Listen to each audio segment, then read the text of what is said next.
তীব্র গরমের উত্তাপ চলছে নিত্যপণ্যের বাজারেও। সব ধরনের সবজির দাম আকাশচুম্বী, মাছের দামও ধরা ছোঁয়ার বাইরে। নিত্যপণ্যের বাজার পরিস্থিতি জানাতে এই মুহূর্তে যশোর থেকে সরাসরি যুক্ত হচ্ছেন সহকর্মী ইন্দ্রজিৎ রায়। ইন্দ্রজিৎ, সবজি মাছ সহ নিত্যপণ্যের দাম কেমন দেখছেন, বিস্তারিত আমাদেরকে জানাবেন। ধন্যবাদ ইশরাত। আমি এই মুহূর্তে আছি যশোর শহরের বড় বাজার যে আলুর মোকামে। আপনি জানেন যে আসলে আলুর দাম কিন্তু চড়া দামে বিক্রি হচ্ছে, তবে কিছুটা স্বস্তির খবর, সেটি হলো আলুর দাম কেজিতে কিন্তু 2 থেকে 3 টাকা দাম কমেছে। তবে এই দাম যেটি কমেছে সেটি কিন্তু খুব বেশি প্রভাব পড়ছে না বাজারে, অর্থাৎ ভোক্তাকে কিন্তু সেই আলু 50 টাকা কেজি দরেই কিন্তু কিনে খেতে হচ্ছে।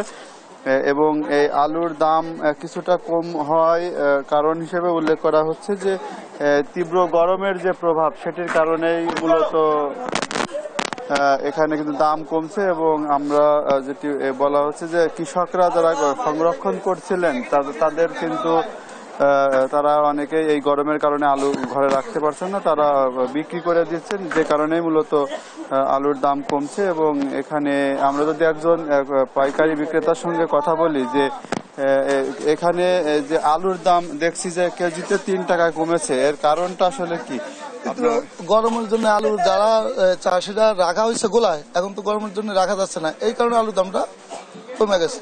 আর যদি গরম ইয়ে হয়ে যায় তারপরে ইন্ডিয়ান আলু ঢুকে গেছে, এটার পরে আরো ইন্ডিয়ার উপরে আরো কিছু নির্ভরশীল হয়েছে, ইন্ডিয়াটা ঢোকার কারণে আরো কমছে। তারপরে গরমের জন্য চাষিরা এখন গোলায় রাখতে পারছে না, এই জন্য। কিন্তু গেলে এই বছর এত হিমালয় তেমন একটা আলু অনেকে হিমালয় খারিয়ে আছে। মানে এই যে আলুর যেটা বলছেন এটা তো নাগালের মধ্যে না, 50 টাকা কেজি মানে তো অনেক বেশি, এটা তো আরো কমে বিক্রি হয়। এটা তো আরো 30, যদি পাইকারি মূল্য যদি 30 টাকা বিক্রি হয় আর খুচরা যদি 40 টাকা বিক্রি হয়, তাহলে এটা হলো নাগালের ভিতরে। এখন তো নাগালের অনেক বাইরে। এইটার কারণটা কি মনে করছেন? কারণটা ইয়া কম হয়েছে, উৎপাদন কম হয়েছে। আলু যে বৃষ্টি হয়েছে, বৃষ্টির সময় কিছু নষ্ট হয়ে গেছে, এই কারণে। কোনো সিন্ডিকেট না, এখনো কোনো এরকম সিন্ডিকেট।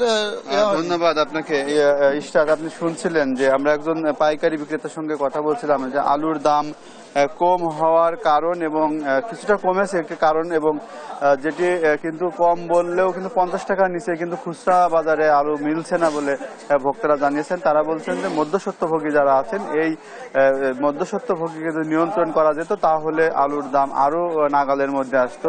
তো এই ছিল আমার কাছে যশোর থেকে সর্বশেষ। ইন্দ্রজিৎ, আপনাকে ধন্যবাদ। যশোর থেকে বাজার পরিস্থিতি নিয়ে বলছিলেন সহকর্মী ইন্দ্রজিৎ।